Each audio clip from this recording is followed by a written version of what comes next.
Yo les gens, j'espère que vous allez bien, je vous retrouve aujourd'hui pour une nouvelle vidéo dans laquelle on va parler un petit peu de Forza Horizon 5 et dans laquelle on va parler de la version Xbox One de Forza Horizon 5. Alors je le précise tout de suite, histoire que vous tapiez pas la vidéo pour rien, mais dans cette vidéo il n'y aura pas d'informations supplémentaires, en tout cas pas officielles, sur la version Xbox One de Forza Horizon 5. On le sait, le jeu sortira sur Xbox Series X, sur Series S, sur PC, et sur Xbox One on a eu des détails sur la version PC. On connaît déjà la configuration recommandée pour jouer à Forza Horizon 5. D'ailleurs, petit rappel, pour ceux qui sont sur PC comme moi et qui souhaitent savoir un petit peu si leur config va suffire pour Horizon 5 ou savoir quelle config ils vont devoir acheter, eh bien sachez que pour jouer en version donc minimale à Forza Horizon 5, c'est-à-dire le jeu tourne mais il n'est pas à fond graphiquement, niveau processeur, il faudra soit un Ryzen 3 1200, soit un i5.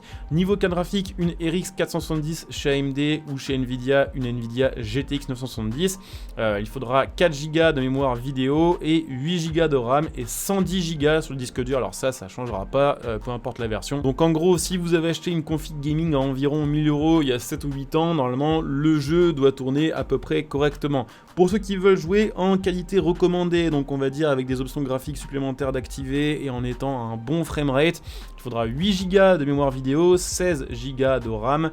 Niveau processeur, un Ryzen 5 1500 du côté AMD, du côté Intel, un i5. Du côté carte graphique, chez AMD, il faudra une RX 590. Du côté de chez Nvidia, une GTX 1070. Donc en gros, là, pareil, une config à peu près 1000-1200 € achetée il y a 5 ans fera normalement bien le taf. Et pour ceux qui souhaitent jouer en 4K avec tous les détails d'activer au maximum, là par contre, il va falloir banquer un peu plus parce que niveau processeur, un Ryzen 7 3800 est conseillé, un Intel i7 10700K côté processeur chez Intel, côté carte graphique 16 Go de mémoire vidéo, 16 Go de RAM aussi pour le PC, et comme puce graphique, voilà, il faudra une RX 6800 ou une RTX 3080, c'est-à-dire que là en gros, niveau config, pour faire vraiment tourner le jeu à fond, faut miser sur du 2000 voire un peu plus, sur une config très moderne, sachant que les cartes graphiques et les composants récents ont explosé de prix à cause des diverses pénuries. C'est vrai que là, pour se faire plaisir sur Horizon 5 et tout faire tourner en ultra, va falloir dépenser un peu plus que 1000 balles. Donc sur PC, on connaît à peu près les caractéristiques du PC qu'il faudra pour faire tourner le jeu, on connaît à peu près les objectifs de performance. Sur Xbox, nouvelle génération, on connaît aussi, puisqu'on sait que sur Series X, en mode qualité, le jeu tournera en 4K à 30 fps, en mode performance, ça tournera en 4K 60 fps. Sur la Xbox Series S, on sera plus sur du 1080p 30 fps en mode qualité et du 1080p 60 fps en mode performance, en sachant que pour l'instant le ray tracing sera absent du jeu, sauf pour les phases auto-vista. Et bien si vous êtes joueur Xbox Series, vous savez là aussi à quoi vous attendre. Le souci, c'est qu'une grande partie d'entre vous est ni sur PC ni sur Xbox Series à cause des problèmes de pénurie, des problèmes de stock, et vous êtes encore sur ancienne génération de console, la Xbox One. Et le souci, c'est qu'on ne sait absolument rien de cette version Xbox One. Ce qu'on sait par contre, c'est que sur Horizon 4, la map est 50% plus petite que celle d'Horizon 5, et qu'on nous avait dit à l'époque que à cause justement des restrictions des consoles actuelles, donc à l'époque c'était la Xbox One, la Xbox One X et la Xbox One S, les développeurs n'avaient pas travaillé sur une map plus grande puisqu'ils disaient être arrivés aux limites de ce que pouvait faire la console et gérer en termes de taille de map. Ce qu'on sait aussi, c'est que Forza Horizon 2 était sorti en cross-gen, comme ça va être le cas pour Horizon 5, et ce qu'on sait, c'est qu'Horizon 2, sur génération actuelle, donc à l'époque la Xbox One, le jeu était très cool, mais que sur old gen, sur 360, le jeu était vraiment sous-travaillé, les décors étaient pas les mêmes, graphiquement c'était pas pareil, la jouabilité était pas tout à fait le même, c'était plus du Forza Horizon 1.5 que du vrai Forza Horizon 2. Ce qu'on sait aussi actuellement, c'est que la différence entre une Xbox One et une Xbox 360 n'est pas la même qu'entre une Xbox Series et une Xbox One. La différence en termes de performance à l'époque était bien plus importante que celle que l'on a maintenant entre deux générations de consoles. Si on compare la Xbox One X et la Xbox Series S sur des jeux déjà actuellement sortis, on se rend compte qu'il n'y a pas vraiment de grosses différences de performance et que sur certains jeux, la Xbox One X est même capable de faire mieux que l'Xbox Series S. Il est vrai que sur le papier, la Xbox One X est plus puissante en termes de chiffres en fait que la Xbox Series S. Là où c'est un petit peu dur à comparer, c'est que souvent la Xbox Series S ne propose pas le même rendu tout à fait que la Xbox One. Les objectifs de performance, de résolution ne sont pas les mêmes et donc les jeux ne sont pas affichés tout à fait pareil. Il y a des jeux qui par exemple tournent sur One X avec une résolution 30% inférieure mais qui tournent avec un framerate 100% supérieur à celui d'une Xbox Series S. Donc sur le papier, la Xbox One X X en termes de chiffres est meilleure que la série S. Le truc c'est que la série S embarque des processeurs qui sont plus récents, qui ont donc une architecture plus moderne. Par exemple, la série S est basée sur l'architecture RDNA2 alors que l'Xbox One est basée sur du GCN. Et là où la différence, c'est que la Xbox Series S est capable de lire des lignes de code différemment d'une Xbox One et d'obtenir un meilleur rendu, ou en tout cas un rendu similaire avec des chiffres qui sont pourtant sur le papier un peu plus faibles. Par exemple, le ray tracing, c'est un bon exemple de ça. La Series S est techniquement capable sur le papier de gérer du ray tracing, là où la Xbox One X n'est pas capable de le faire, alors que pourtant, en termes de chiffres, encore une fois, elle est plus puissante. Également, ce que l'on sait, c'est que sur Forza Horizon 4, on arrivait à jouer en One X en mode qualité en 4K 30 FPS, alors qu'on jouait en mode performance sur du 1080p 60 fps. Donc à l'époque sur Horizon 4, l'objectif de performance de la Xbox One X était égal en mode performance au mode qualité de la Series X, et en mode performance était équivalent au mode performance de la Xbox Series S. Donc vu que ces modes là sont similaires, on peut imaginer que la One X tournera le jeu à peu près aussi bien qu'une Series S. Donc on a un objectif de rendu qui est comparable, sauf qu'il faut pas oublier un truc, c'est que Horizon 5 sera globalement un petit peu plus dur à faire tourner que Horizon 4. Si on regarde par exemple les configs PC d'Horizon 4 et qu'on les compare à celles d'Horizon 5, il y a quand même des différences. Clairement, à l'époque, pour jouer en configuration recommandée, il fallait une GTX 1060.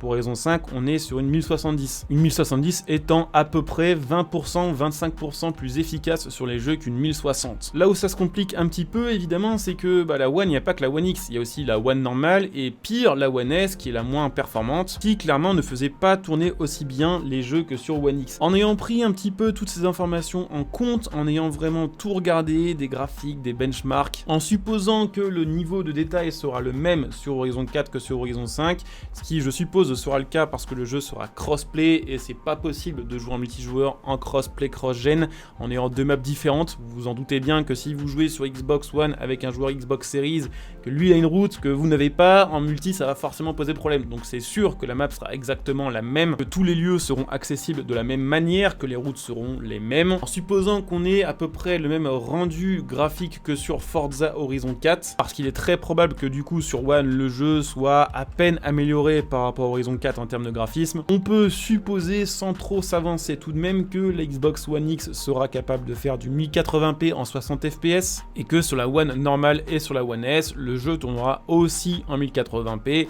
à 30 fps. Très honnêtement, je ne pense pas que la douille sera aussi grosse que la douille des joueurs Xbox 360 à l'époque de Forza Horizon 2. Je pense que si pour l'instant on n'a pas eu plus d'informations sur la version One, et ce qui est d'ailleurs assez étonnant, c'est pour plusieurs raisons. Déjà, évidemment, le but de Microsoft, ça va être de mettre en avant la Xbox Series, et évidemment, ils ont tout intérêt à montrer surtout du gameplay sur Xbox Series. S'ils montrent du gameplay sur Xbox One et qu'on se rend compte que c'est exactement le même que sur Xbox Series, à quoi bon acheter une Xbox Series? Et c'est vrai qu'après pas mal de temps de réflexion, je pense que c'est la vraie raison qui fait que pour l'instant on n'a pas eu d'informations concernant la version Xbox One de Forza Horizon 5. Je pense que c'est tout simplement une question de marketing. Je pense pas que ce soit spécialement pour nous cacher une douille qui serait monumentale. Je pense simplement que vu que Forza Horizon 5 est un des premiers gros jeux à sortir sur Xbox Series, eh bien les studios Microsoft et les studios Xbox ont décidé de le mettre en avant spécialement sur Xbox Series, parce qu'il est vrai qu'à part Horizon 5, actuellement les jeux qui sont annoncés sur Xbox Series sont pas forcément graphiquement au-dessus du lot. Horizon 5 c'est un peu la vitrine technologique, c'est un petit peu comme Motorsport 5, montrer ce qu'on peut faire techniquement avec telle ou telle console, et je pense qu'ils ont vraiment tout intérêt pour eux et pour Xbox et pour Microsoft